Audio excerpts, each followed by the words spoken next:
Pertama, perlu kami sampaikan bahwa isu yang beredar di masyarakat itu tidak benar, bahwa DPR menolak terkait dengan pembahasan RUU perampasan aset.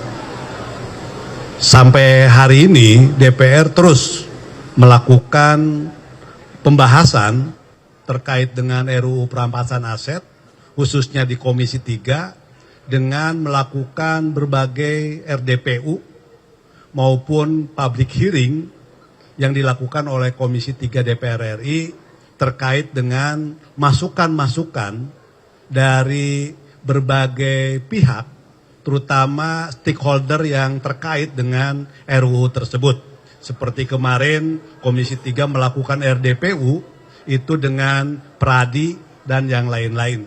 Jadi sekali lagi RUU perampasan aset ini dalam proses pembahasan di DPR melalui Komisi 3 DPR RI.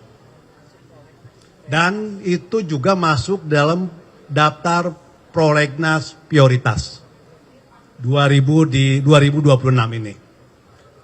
Berarti tidak benar ada anggapan bahwa ini membenturkan antara DPR dengan pihak lain, karena kalau sejalan dengan cita Presiden Prabowo bahwa pemulihan aset dan juga perampasan aset ini berarti masih continue di DPR ya Kang? Ya masih terus ya, kita tetap berkomitmen dan kita juga ingin memperkuat komitmen pemerintah terkait dengan soal upaya-upaya pemberantasan korupsi. Cukup? Ya. Mungkin masih soal perampasan aset, kan ini kan memang kalau dari DPR kan masih terus membahas begitu ya Kang. Tapi ini kan kemarin mungkin ada beberapa masukan juga bahwa untuk menentukan timeline gitu Bang. Ini mungkin kalau dari pimpinan sendiri ada target atau bagaimana gitu Kang untuk timeline pembahasan RUU perampasan aset? Ini kan prioritas di tahun 2026. Dan tentu karena ini prioritas 2026, kita akan berupaya maksimal di tahun ini kita selesaikan. Tapi tentu sekali lagi masukan sebanyak-banyaknya dari masyarakat itu penting. Agar yang namanya RUU perampasan aset ini ketika pembahasan dengan bahan-bahan yang lengkap dari masyarakat, ini diharapkan RUU perampasan aset ini menjadi lebih sempurna lagi nanti. Cukup ya?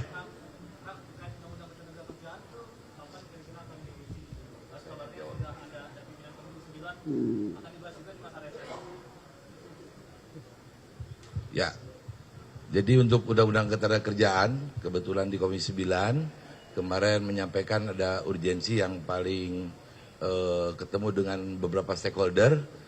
Ya sudah usulannya minta kalau harus ada yang dibahas di masa reses supaya nanti di masa sidang depan sudah mulai ke pembahasan panja.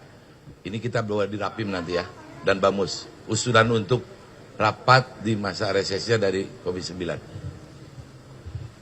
Cukup ya? Wabarakatuh. Salam sejahtera untuk rekan-rekan semua. Hari ini saya akan menyampaikan update soal penanganan pembahasan RUU perampasan aset. Karena tadi malam kami pimpinan dan para kapoksi melakukan rapat ya soal bagaimana kita maksimalisasi dan percepat ya semua proses penyerapan aspirasi publik terkait perampasan aset ini. Sebelah saya ada Pak Pala Amru, panggilannya Gus Pala, fraksi PDI Perjuangan ya. Ini ada teman-teman mahasiswa yang berkegiatan di DPR ya, magang. Jadi mereka ini juga akan kami berikan kesempatan menyampaikan pendapatnya, lalu juga kita libatkan dalam aktivitas DPR seperti ini ya. Baik, kelak nanti insya Allah mereka juga menjadi anggota Komisi 3 DPR RI. Ya teman-teman, ada beberapa hal yang perlu kami sampaikan. Pertama, ada hoax yang beredar ya bahwa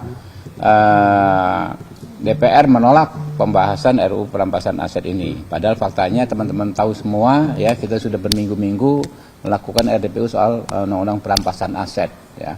Ini jauh lebih banyak daripada pembahasan di undang-undang yang lain ya, dalam kurun waktu hanya 2-3 minggu kemarin. Nah, kemudian dikatakan juga bahwa ya pengalihan undang-undang ini dari inisiatif pemerintah ke DPR adalah untuk memperlambat. Padahal faktanya kebalikannya. Justru undang-undang yang inisiatifnya dari DPR logikanya memang jauh lebih cepat. Kenapa? Karena DIM-nya itu hanya akan ada satu dari pemerintah.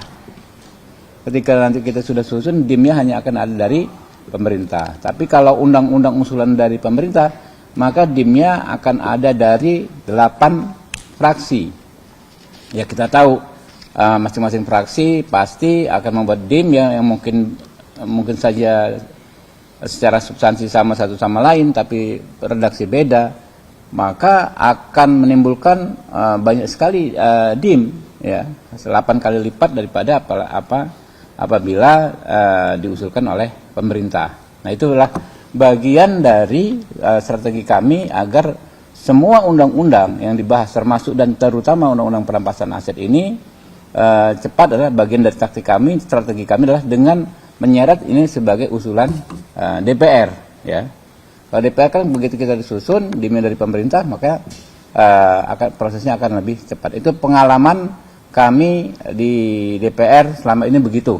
Kalau DIM-nya dari DPR pasti pembahasannya kalau usulannya dari DPR pasti pembahasannya lebih cepat. Itu bagian dari strategi kami. Nah kemudian ya teman-teman, selain banyak pihak ya, ada 20 pihak yang sudah memberikan memberikan aspirasi. Kita semalam ya diputuskan bahwa kita akan mengundang ya para akademisi hukum ya dari seluruh fakultas hukum ya, dari sebagian besar yang bersedia ya di seluruh Indonesia. Sama seperti KUHAP. Kalau KUHAP itu kan semua kampus kita undang ya. Kita akan undang semua akademisi hukum, representasi. Jadi nggak hanya universitas yang besar-besar dan selama ini banyak terlibat di sini saja, tapi universitas di daerah ya juga kita akan undang dan kita akan fasilitasi kedatangan para akademisi tersebut ya. Nah, kemudian juga kita akan mengundang praktisi ya yang punya pengalaman cukup banyak menangani perkara-perkara yang erat kaitannya nanti dengan perampasan aset. Praktisi antara lain misalnya yang kami sudah ajukan undangan adalah Pak Hotman Paris, kemudian Pak Magdir Ismail, Pak Junifer Girsang, Pak Ari Yusuf Amir ya. Banyak lagi ya, nanti pokoknya tiap minggu kita akan update ya teman-teman. Jadi yang mendesak adalah dari akademisi Fakultas Hukum seluruh Indonesia. Nah ini juga kami berkoordinasi dengan Badan Eksekutif Mahasiswa ya dari berbagai perguruan tinggi di Indonesia. Dalam waktu dekat Trisakti, BEM Trisakti ya, saya sudah komunikasi sama presidennya, kalau nggak salah saudara Putra ya, kita undang mereka untuk hadir memberikan pendapatnya seperti kemarin juga. Subscribe, share, like, and comment. Subscribe, share, like, and comment. Subscribe, share, like, and comment. Subscribe, share, like, and comment. Subscribe, share, like, and comment.